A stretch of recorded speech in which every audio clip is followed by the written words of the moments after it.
Now if you want to capture the traffics of HTTP request or specific protocol, you can provide the protocol here.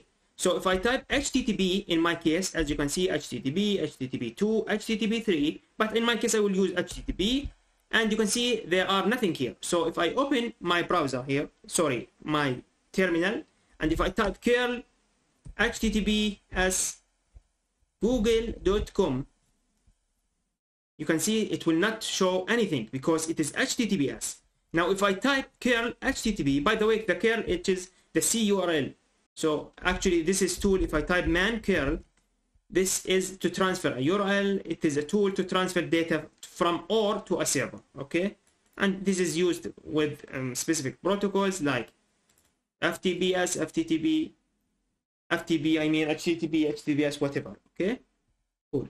So this time it will be curl HTTP.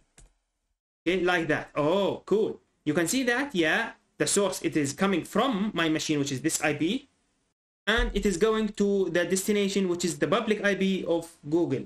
And now it is coming from, as you can see, this is the link or the information here. It is get slash the HTTP version 1.1, and we got the response, which is this one, the 2.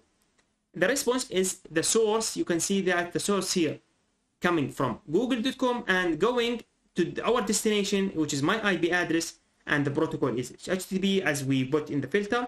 And here you can see it will show us that it is moved permanently or whatever. Okay, now this is the same thing for DNS. So you can type DNS and you can put or show all the DNS requests or packets. So you can see that here we are going to somewhere or whatever data we are receiving.